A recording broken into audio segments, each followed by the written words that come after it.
$305,000 a year. Denied for a $280,000 cabin. Ryan and Lisa out-earn 95% of American households. But when they applied for a small lakeside cabin in Michigan, not a mansion, not a penthouse, a cabin, the bank said no. Their debt-to-income ratio was too high. On $300,000 a year, Ryan sat in a Costco parking lot after that call. Staring at a cart full of groceries, he didn't think twice about. He pulled up his banking app and started adding mortgage on the 4-bedroom colonial in Naperville, $3,800. 2 car leases, $1,400. Preschool for their youngest, $2,200. Their oldest travel, soccer, and piano, $600.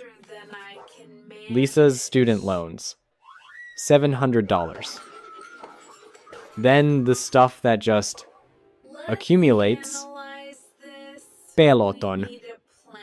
5 streaming services. The meal kit they forget to cancel. DoorDash 3 nights a week because both of them get home exhausted. He stopped counting at $14,000 a month in committed spending on a $305,000 household income. After taxes, they had roughly $200 left over each month. $200. That's less than their monthly coffee budget. And here's what no one told Ryan. His income wasn't the problem. His income was actually making everything worse. What you're about to see is called the high income poverty trap. And by the end of this video, you'll know exactly whether you're already caught in it. According to a 2025 Goldman Sachs report, 41% of Americans earning between $300,000 and $500,000 live paycheck to paycheck, not scraping by on minimum wage. Paycheck to paycheck on $333,000. The Bureau of Economic Analysis puts the United States personal savings rate at 3.6% as of late 2025. That means the average American household keeps about 3.5 cents of every dollar they earn. The rest vanishes into a system designed, and I mean structurally designed, to absorb every raise, every bonus, every promotion before you notice it's gone.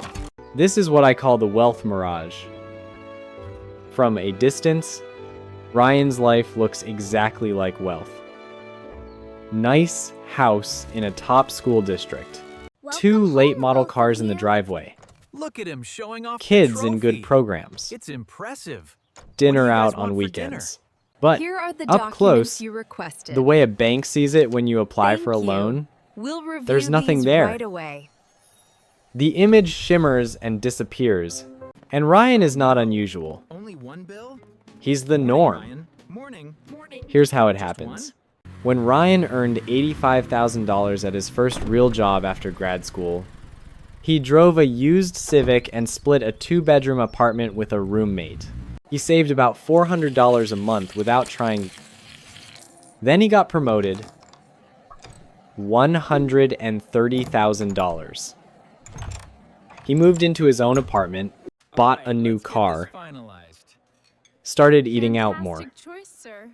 Savings, still about $400 a month. Then he married Lisa. Combined income jumped to $245,000. Eventually, $305,000. Mortgage, second car lease, daycare, which, by the way, costs more per year than in-state college tuition in most states. Savings, $200 a month, less than when he made a third of the money. Each individual decision made sense. The Naperville house? They're paying a premium of roughly $1,200 a month over a comparable home in a cheaper suburb, because the school district rating is a 9 instead of a 6. Over 20 years, That school district premium costs $288,000. Almost exactly what 4 years at a state university would cost for both kids. They're spending $250,000 to avoid spending $250,000. That's the high-income poverty trap in one sentence. Ryan has a neighbor named Dave, retired electrician. Drives a 2016 F-150 with 140,000 miles on it.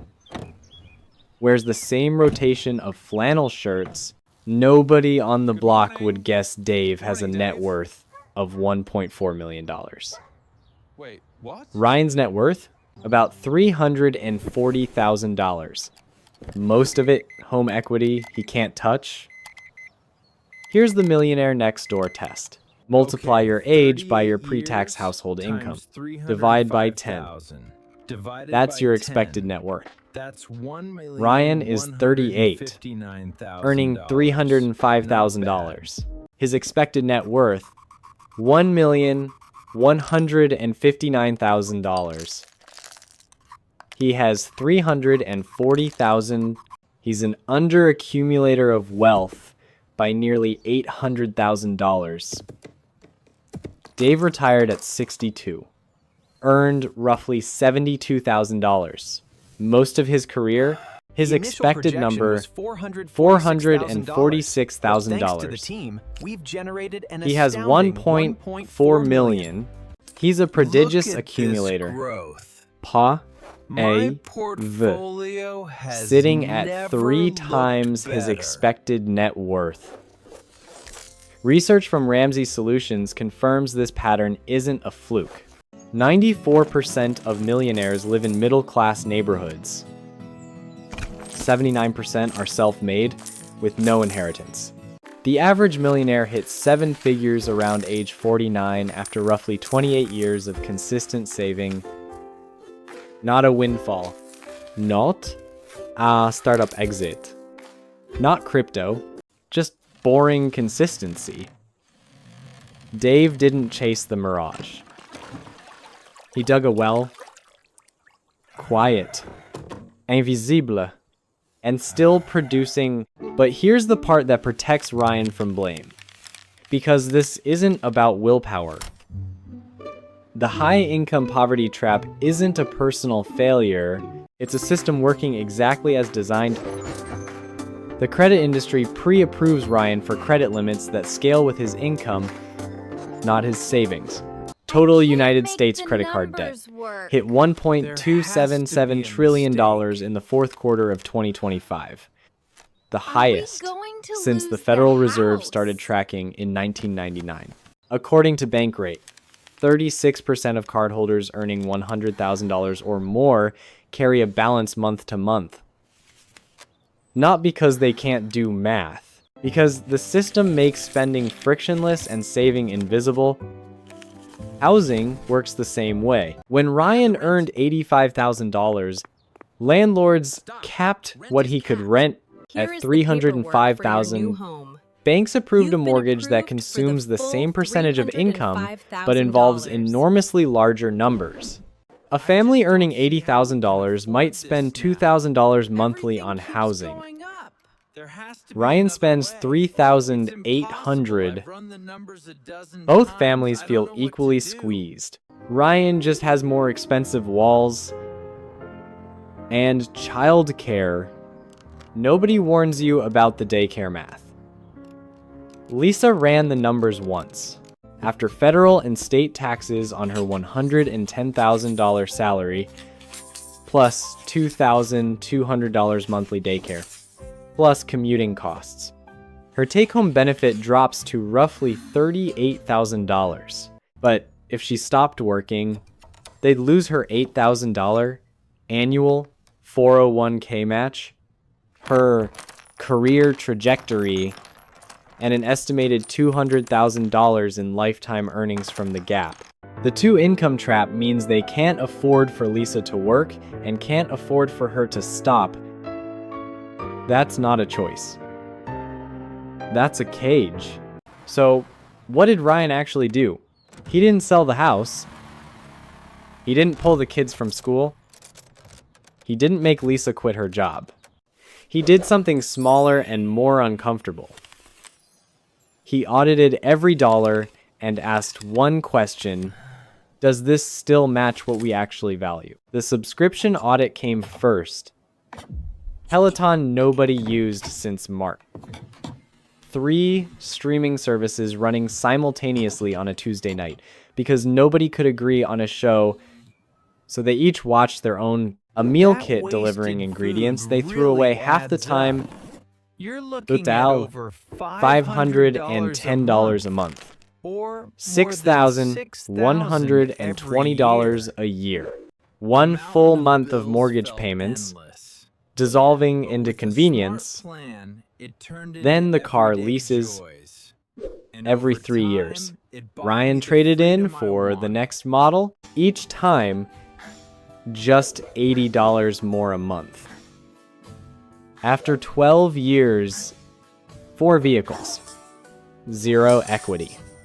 Roughly $67,000 paid to drive depreciating assets he didn't own. He bought a 3-year-old certified Honda and pocketed the difference. The savings automation was the real shift. Research from the Millionaire Next Door found that wealth accumulators invest at least 15% of income before paying for lifestyle. Ryan and Lisa had been saving 0.8%. They set up automatic transfers, 15% off the top, directly into investment accounts before a single bill got paid.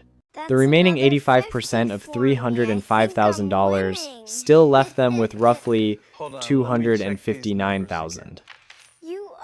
They lived well, just not Mirage. Well, the math from there is straightforward. At 15% of $305,000, about $45,750 annually. Invested at a historical average of 7% returns over 20 years, Ryan and Lisa accumulate approximately $2.1 million. At their old rate of 0.8%, about $112,000. The difference is $2 million. That's the 20-year cost of the wealth mirage. The high-income poverty trap doesn't break with a bigger paycheck. It breaks with a smaller mirage. Ryan didn't need to earn more. He needed to keep more. And the first step was absurdly simple. Here's what I want you to do right now. Open your banking app. Go to subscriptions and recurring charges. Add them up. Every single one. I'll wait. That number, the one that just made your stomach drop, is your Mirage tax. It's what you're paying to maintain an image of wealth instead of building actual wealth.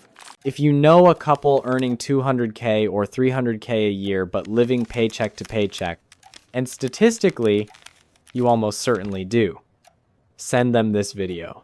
Not as judgment, as recognition, because the first step out of a trap is knowing you're in one. Next video, why your dream house in the perfect school district might be the most expensive financial mistake you ever make. The math will surprise you. Disclaimer. Individual results vary. Consult a qualified financial professional for advice specific to your situation.